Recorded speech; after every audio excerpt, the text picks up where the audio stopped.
Democratic Senator Chris Coons of Delaware is joining us now. Senator, thank you for being with us. Ukraine's foreign minister says that this is Putin testing the West. Russia is downplaying this. How are you viewing Russia's objective here?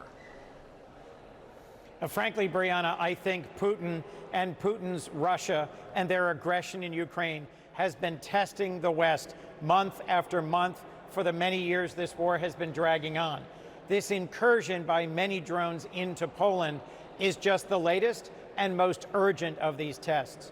And I pray and hope that President Trump recognizes that Putin will only stop when we stop him, and that this calls for decisive action, for a clear signal back to Putin that incursions into NATO airspace will not be tolerated, and that our support for Ukraine will be stronger.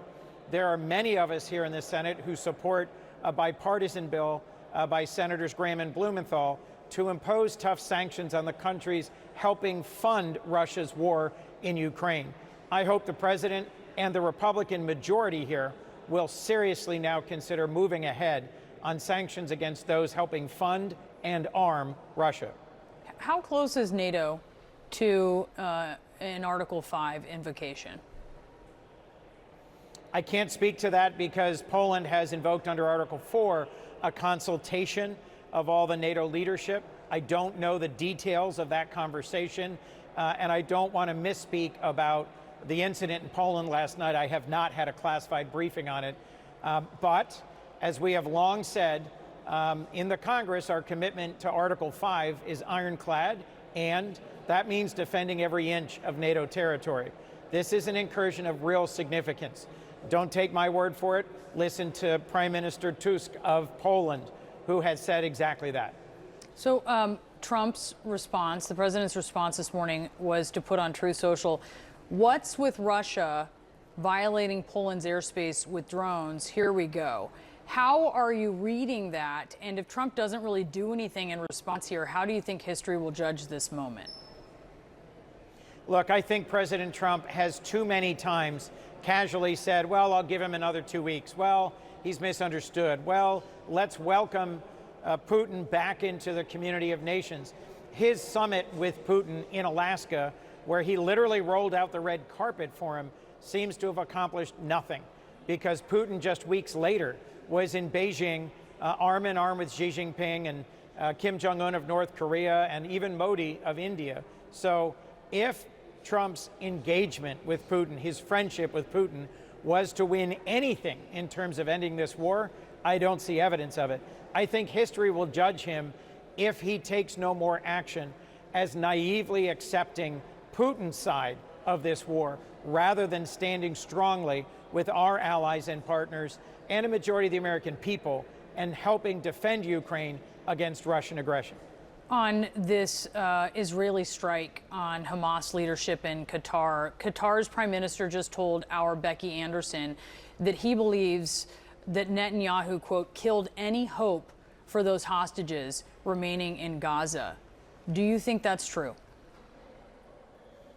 Again, I certainly hope not, but by taking a military strike against the team that was negotiating a peace proposal, a ceasefire proposal that had personally been advanced by President Trump, Netanyahu is certainly putting a thumb in the eye to President Trump and putting at risk the lives of the hostages.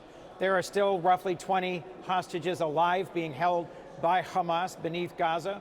Let's be clear, Hamas is a terrorist organization. I don't mourn the loss of Hamas figures, but a military strike into Qatar against Hamas during the middle of negotiations to end this brutal war in Gaza, that was not constructive. It does not advance our interests. Yeah, we don't see that it so far struck any of those figures. Former Vice President Kamala Harris, and I obviously need to ask you about this because huge headline with an excerpt out in The Atlantic today of her forthcoming book, 107 Days. Harris says about President Biden's decision to run for re-election, quote, it's Joe and Jill's decision. We all said that like a mantra, as if we'd all been hypnotized. Was it grace or was it recklessness?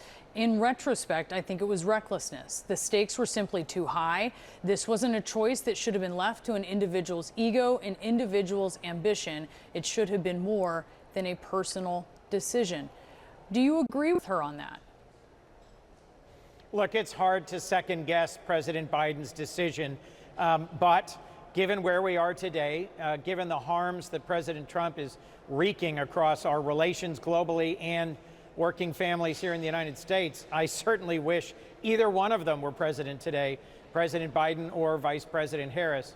And I can understand from her perspective how she is second guessing the decision of former President Biden to go ahead with his reelection.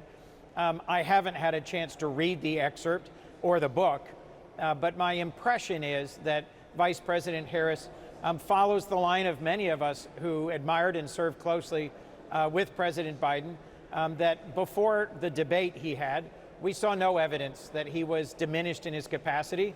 He was a strong and capable president who had a remarkable record of bipartisan legislative accomplishments and investments in helping reduce costs for the American people and make us stronger at home and safer abroad. So I think if she's looking back and questioning that one decision, it's understandable from her perspective. So I wonder if you think this hurts the Democratic Party right now, and I respect that you have not read the excerpt, but I'm confident that you understand some of the contours, certainly, of what she's talking about. And I wonder if you think it hurts the party right now, or if it actually maybe helps to have what is a surprisingly candid exploration of Joe Biden's decision to run again from someone who's so central to his administration, when there are still questions and people do still want to hear from Democrats and they still have trust issues over these decisions.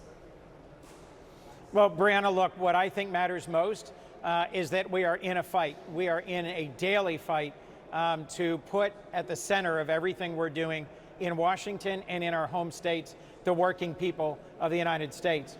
I'll remind you, one of Vice President Harris's core proposals was to reduce the cost of housing for working families, something I hear from people in Delaware every day. Respectfully, I have to stop you, though, because this is the very thing I'm talking about, when Democrats sort of just want to move past this, right? And they don't want to talk about it. And I wonder if you think it's actually helpful maybe to talk about it and dispense with the issue in the aim of moving past it. I haven't read the book.